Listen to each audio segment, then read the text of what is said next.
Good afternoon. Welcome to Coordinator Coffee. It is Got Citizenship, and we are going to discover activities today to do with your 4-H club that explore citizenship qualities defined not only by the dictionary, but specifically by 4-H. So when we look at citizenship, what does the dictionary say? Well, it starts with the idea that somebody is going to belong to something like a country like the great USA as we go into this Independence Day weekend. Or it's a person that or an individual who's part of a society. So if we think of 4-H, that's a place that we belong. And it's the character expected of that individual because they are a 4-H member or whatever society or organization they belong to. And then the final point, which is probably the most important point when we get to the 4-H pledge about I pledge my hands to larger service, is that it's about the person's behavior, that they actually understand that there's duties that they're committing to by participating in citizenship, or they have an obligation to be a certain way, or to function in a way that they've pledged to go to. With that, I would like to introduce my co-host today, and you are? Chandra Plate, and I am a level 3 coordinator discipline trainer and a Nebraska 4-H extension educator in 5 counties in northern Nebraska. And I just completed being ambassador coordinator at the National 4-H Shooting Sports Championships, and it was a real joy to be there. And I'm sure. Ditto to almost everything she said, except at the championships, I am the volunteer coordinator. And the best part of why I love working with Chandra is she has such a heart for 4-H and for service. And Tammy does too. So one of the things when I think about service is our favorite kind of community service learning project I've been on. So Chandra thinks about that. I'm going to share a little one with you that I really enjoyed in my career. And it was an abandoned cemetery project. The county board, because we're along like the Mormon Trail and Oregon Trail, there were a lot of pioneers that were buried throughout the years, just out in people's pastures and cornfields. And so all these cemeteries popped up, and then they became abandoned because there's nobody to take care of them. And the county board asked 4-H clubs if they had an interest. So when we actually took it to the 4-Hers, what came out of that is we had 22 abandoned cemeteries in my county.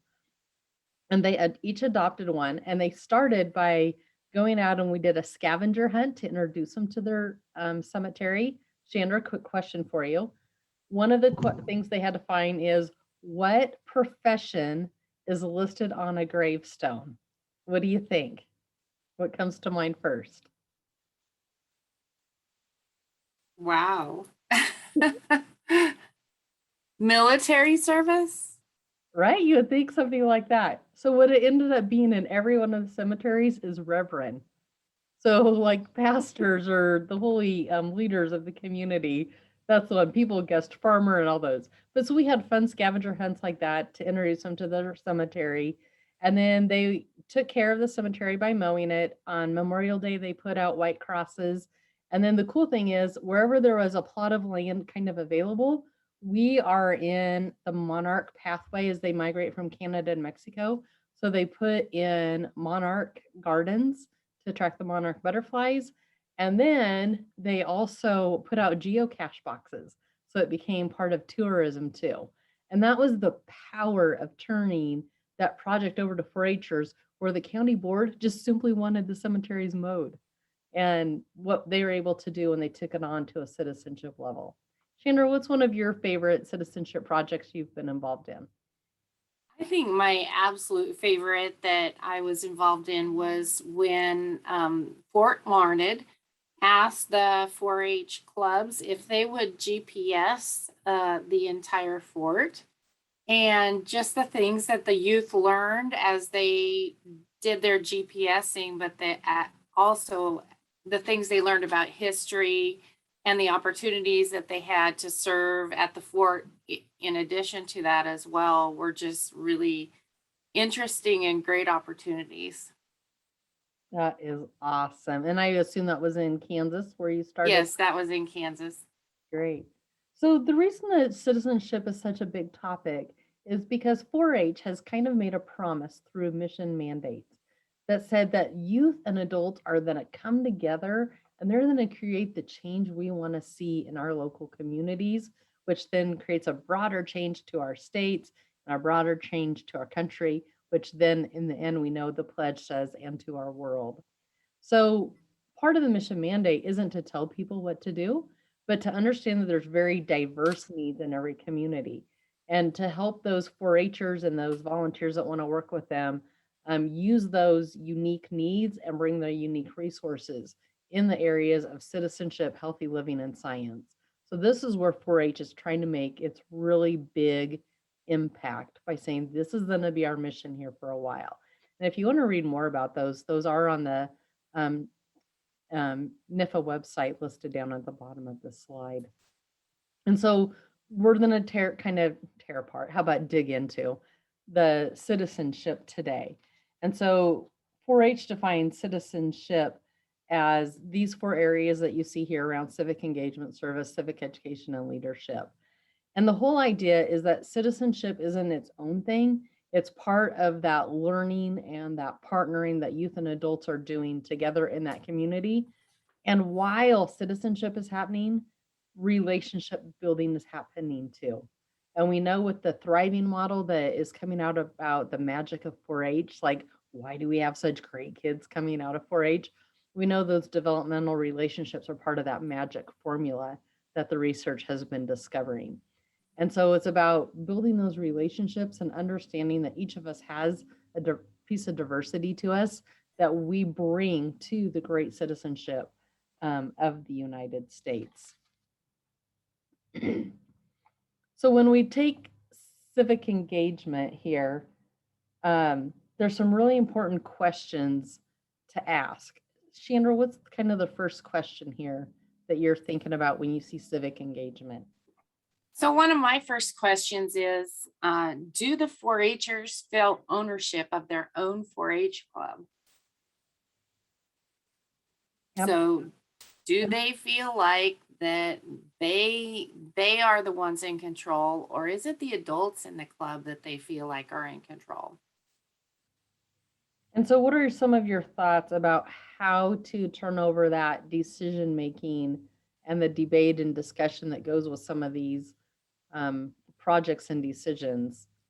What are some ideas of how to make sure that sets that foundation for citizenship in the club?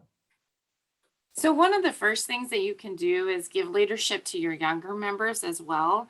And at young ages, youth love to have responsibility and leadership positions. And so you can have your youngest members lead the pledges at the beginning of the meeting. You can, if you have a project during your meeting or during your shooting sports practice, you can give those younger youth responsibilities, like would you please help set up the chairs, those types of things, because those will also help them to feel ownership and pride in what they're doing, and it helps them develop that service mindset where they're thinking outside of themselves. Another thing you want to make sure of is that the officers are youth, because then they are the leaders of the club. And I have an example of this. When I came to Nebraska Extension, our 4-H council was all adult led. And the youth felt like they were just kind of included in meetings, but they felt no ownership in the program at all. And as we went through some leadership things with the youth, I found out that they felt like their voice was not being heard. And so we started this process of learning leadership, where in the end, those same youth led the change, and were able to change the 4-H council into a youth-led organization, where they are all the officers and the adults are still involved, but the youth are leading it and have ownership of that organization. And so I am seeing some 4-H clubs around uh, our area, even that don't have youth, that are not led by youth. And so, again, having the youth have ownership and being the leaders and officers are very important. I was thinking on this, Chandra, a couple things that I hear from adults is in shooting sports clubs, we have so much money. And so a shooting sports club might raise $10,000 for a new trailer, and they worry about the youth being those officers. And what I keep telling them is if you have a youth that can manage $10, you just scale that up to 10,000. It seems like a big task for us as adults to do that, but money management is money management. And if you can manage $10 or 10,000 or 100,000, you're going to be able to manage. And that's what we want the youth to walk away with, those skills. So if they're worried about youth not having those skills, I always say now it's even more important that you're working side by side with them with that treasury until they do get those skills. So we have those citizens we're sending out into the world that we can trust. And how will they learn them if we don't give them those opportunities as well? And Exactly. so that's a good point. So And also, go ahead, Tammy. I was just going to say, if you look at the bottom statement here about think about what skills and attitudes can you do to help youth develop to be a great citizen of the United States. So really think about when this young person leaves, what would make them a great citizen, and start putting that into practice now. When we're really little, we play house and we play with trucks and my grandson right now is loading like cattle up onto his little semis, learning to be a rancher someday. We learn by playing, and 4-H is a safe place for youth to play with those citizenship attitudes and those citizenship abilities. So let's make sure that we are going through those processes with them. So we're sending that young person out into the world with the skills and attitudes that all of us want in our fellow citizens. Right. And the decision making part of 4-H is really good at helping youth understand that it's okay to disagree on subjects. When there is a disagreement on what the club should do or what we should do with our money or what we should do in different things, it's important for the youth to, this is the way that they come to an understanding that it's okay if I disagree with my best friend on this, that we're both allowed our view. And because of parliamentary procedure, we're also both able to express that respectfully. And it's a great way for youth to learn how to do that in an age where very much we're seeing that people don't agree and yet don't know how to manage that disagreement. And so this is a great place. 4-H is a wonderful place to teach how to disagree with one another and be respectful about it, and yet how to come together in the end based on what decision there that was made during that club meeting as well. And I don't know if this is the place, maybe I'll tell it at the end. I have a little story about that as well, in and how that worked in a 4-H club and grew some youth into some really great adults. Oh, awesome. That will be like the perfect story to end on. I love that idea. So, so also when we look at civic engagement, the other part of that definition that the mission mandates had was advocacy and activism. So what is a project you could be doing in the club? So one of the ideas today is that you go to Project Child Safe, and many of like Hornady Manufacturing, this is one of the organizations that they support, which we also know that they support National 4-H shooting sports. And so if you go to this website and say, all right, this group of youth in the club, you're going to take the parent section. This group, you're going to take the youth section. You're going to take the school section. And then so you assign that part of the website to them. And then they work in teams to study that maybe for 20, 30 minutes, depending on your age of your youth. And then they come back and make a presentation to the other club members for like 60 seconds, maybe 2 minutes, and about what does Project Child Safe mean. And so this is all about the safe storage of firearms to make sure that they're always in the right hands, that they're only with a youth who is supervised, that they are only with somebody that is mentally capable and trained of handling that. So that would be one idea of what you could do to build the advocacy and activism talent into your club members through a lesson like this that we know is well supported. So the next one is service. And when it's service is defined under the mission mandate, it's this part, the community service, the service learning, and community youth development. I will confess, I'm not a fan of community service. That is simply when you say, oh, there's trash on the road, kids go pick it up. And there's no learning behind it. Now, that's kind of the harsher side of community service. And I know that there's plenty of young people that go out and do community service because they're asked to. And we shouldn't stop that. But I am going to ask you to elevate that since you have young people that you've committed your time to service learning.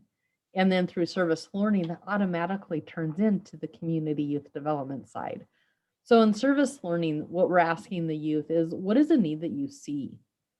And then instead of trying to solve the whole problem, because we know that youth or your club doesn't have the ability to solve the whole problem, but what piece can you be a part of?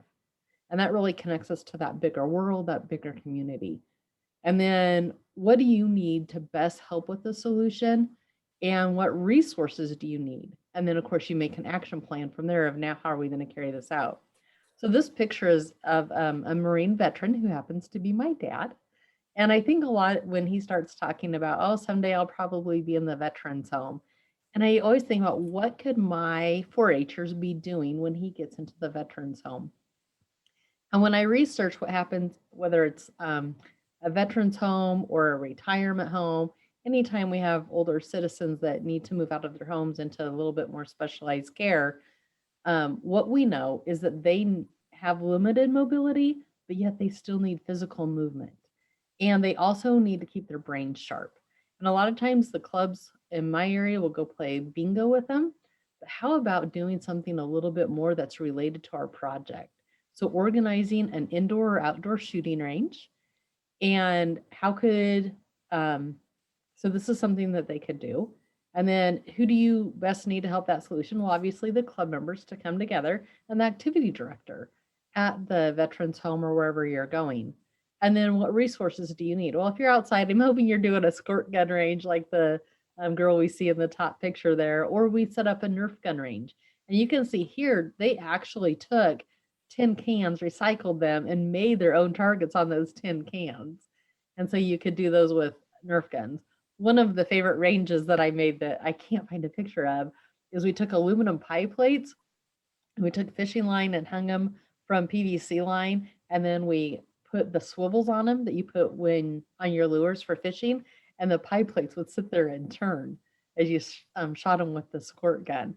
So that's an idea. And then obviously the next part is the youth saying, okay, this is the date we're going to do it. This is the time.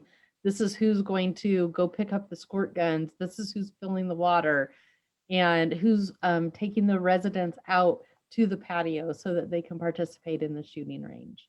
So challenge yourself to do service learning where you step it up a notch beyond community service of telling them what the need is to helping them find the need.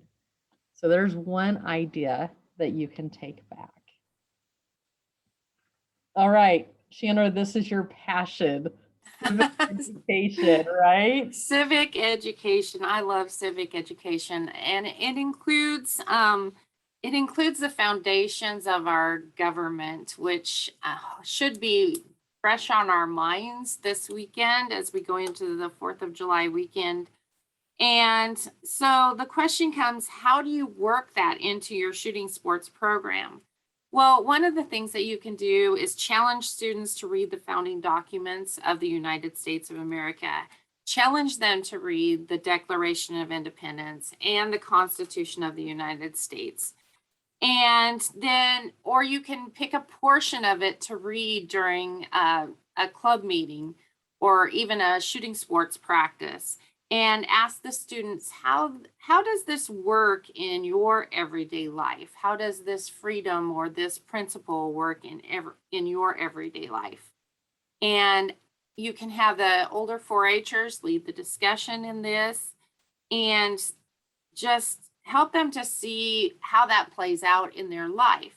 And then lead them on to the next thing, which is their personal roles and responsibilities in that. What is my responsibility as a citizen of the United States to uphold or to uh, promote my values and the values of the Constitution and the Declaration of Independence. And so they have them think about their roles and the different things that they can do regarding being a good citizen in the United States. And ask them, do they pay attention to what is going on in government? And it's okay to have a current events talk with them, or to have them come up with current events that they would like to discuss and get other people's views on.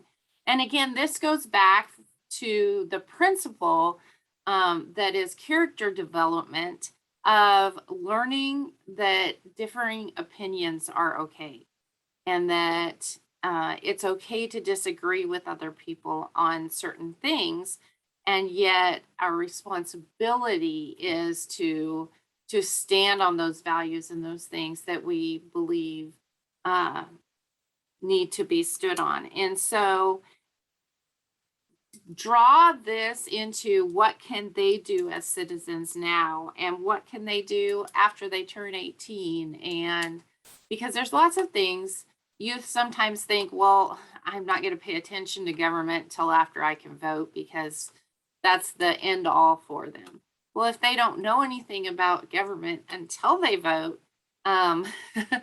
we might be in trouble when they vote. So just helping them to understand their actual responsibilities, to understand the things that are going on around them, and to talk through those things, and that disagreeing on different things is okay as well.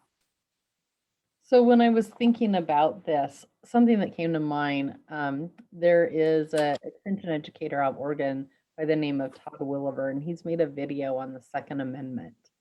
And he talks about where one place there's a comma, but when the document got delivered to one of the other founding fathers, it didn't have the comma in it, and it changes the meaning of the Second Amendment. And I think that would be an awesome video to show, like, our trap 4-H club, because they're all older youth. And I think they would really understand that. And so that's one of the things I thought about in that history and cultural heritage under civic education, is showing them that video to really talk about what does the Second Amendment mean, and really get their opinions on which way do you think the founding fathers meant it. Because we can't go back and ask them now, but it would be really fascinating to find out what the youth think in their perspective. The other thing that I learned going through the coordinator track was about the Youth Handgun Safety Act. I had no idea about this until my great mentor introduced this to me. And so I would like to see young people study this and then present to their club members about it as a part of their civic education. So when you have that ambassador, that teenager that's looking for that extra responsibility, this is one where I could really see them excel in educating the other people about what is the Youth Handgun Safety Act, and how do we go about making sure that we're following it.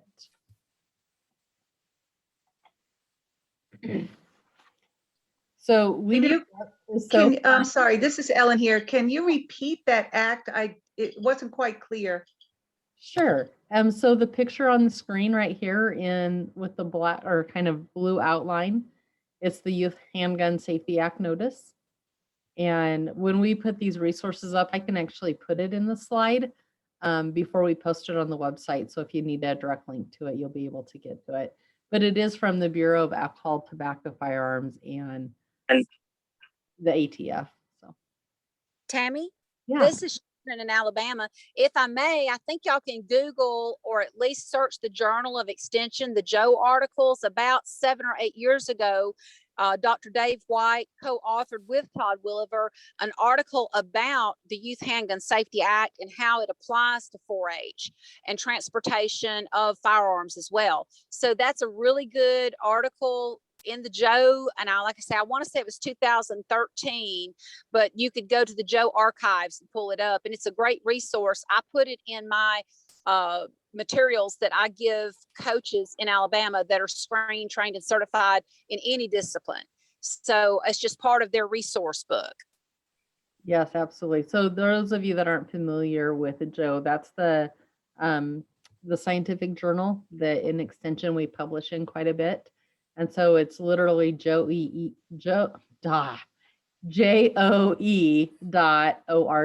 is how you get to that, and easy to search. And you can, and David White has a lot of great shooting sports articles in there and the people he works with. And that's the mentor I was talking about that taught me about this act. So that's really awesome. Thank you guys for your input and your questions. So this is my favorite picture because I get to turn this over to Chandra. We spent last week out at the National 4-H Shooting Sports Championships together. She's the ambassador coordinator during the championships. And so when I thought about leadership, I threw this picture in for her. And so the mission mandate goes back and says, defines leadership. Part of the mission mandate as leadership, respect, understanding, and character development, which I don't know that's how I would have, but so I found that interesting. So talk to us, Chandra, about the leadership and how we build this in our club under these 4 aspects. Yes, so shooting sports is a perfect place to grow leaders. And so that goes back to generosity and thinking outside yourself, because a lot of people think a leader is as of a dictator, but the 4-H youth that we are growing and helping to develop, we want them to understand that being a good leader is about other people. And so how can their attitudes and actions reflect generosity and thinking about others? And so that is one of the key factors in youth development. It's one of the key factors in developing good leaders and helping them have that outside aspect of looking out for one another and trying to help each other is what builds good leaders. And so we can do this in any number of ways, and we can do it from the youngest ages. And if you just think about the teenager that you think is the best leader, and then think about their past. Were they given leadership opportunities at very young ages? And I know that the ones that I think about actually were given those opportunities at very young ages. And so it's a process of development and not just something that instantly, oh, you're a teenager, now you can be the leader of our program. And so giving them age appropriate things to do that can help them develop those leadership skills, which include the respect and understanding and their character development at very young ages, will help them grow into the leaders that actually are our future leaders. And again, last week at the National Shooting Sports Championships, we looked at our future and smiled because of the awesome young people who are growing up to be leaders in our communities and in our nation. Chandra, that reminds me of a story. I had an ambassador named Austin. And when I think about where his journey began that I remember as a leader is as a 10-year-old, he came in to help me with a butterfly workshop for Clover kids, and he led Duck Duck Goose for me while I was setting up tables and getting supplies ready. And there's just such simple leadership things that we can give at that young age that you're talking about, so they keep developing more and more into the leader we're talking about. We're about to close with Chandra's story, but before we do that, the next coordinator coffee is the first Friday in August, and we have a special guest, John Zinnel from Federal Premium Ammunition will be our guest that day. and he's going to be visiting or being interviewed about partnerships and how to build those partnerships and why they are so important. And especially from an organization that many of us want to build that partnership with. So he talked to the volunteers at the National 4-H Shooting Sports Championships last week. And this was a topic that he brought up, and it made it very clear that this was going to be a coffee. He didn't know we had coordinator coffee, but we added that. If you have not met John Zinnel or don't know about his past, there is a Facebook Live video on the National 4-H Shooting Sports Facebook page that we did during the championships last week. And I'd recommend to go on to the Facebook Live and pull up that video and watch that. And I think you'll come up with some great questions to ask John that day. So Chandra, this is all about citizenship today. Before we open up the floor, tell us this story. Okay. There was once a 4-H club with a 12-year-old president that had to attempt to solve a problem in their club. And that was that so a certain percentage of record books were required for their club to receive an award on the county level and the state level. And so some people wanted to enforce this in a way that some of the youth felt was unfair. And so some of them wanted it and some of them didn't want it. And there became quite a debate in this 4-H club. And we were able to see, because of the training and the engagement and the generosity of these youth, and we were able to watch as leaders as they tabled this, as they would debate this issue.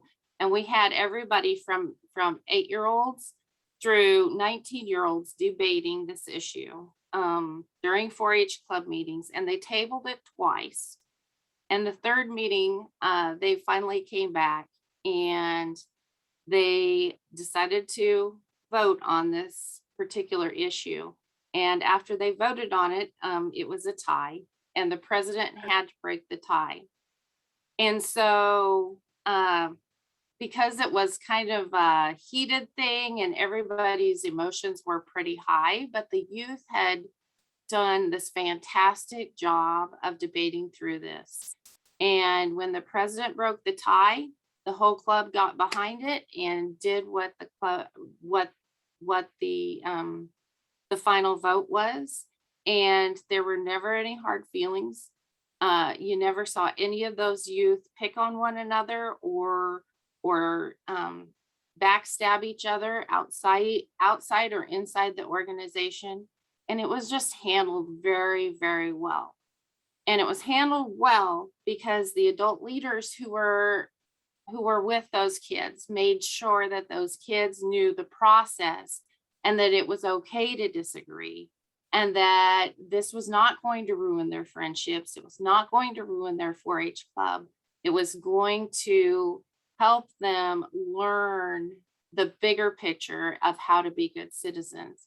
And because those leaders had that attitude about that particular thing being an important tool to use to grow these youth, is why it was a successful debate. And like I said, the president of that 4-H club was 12 years old, could have easily been run over by the older members, could have easily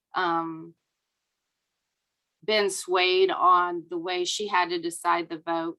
But because of that, all of the kids grew, and all of them today are great citizens in the long term. And this is 10 years later. So thank you so much. And thanks everybody for attending Coordinator Coffee today.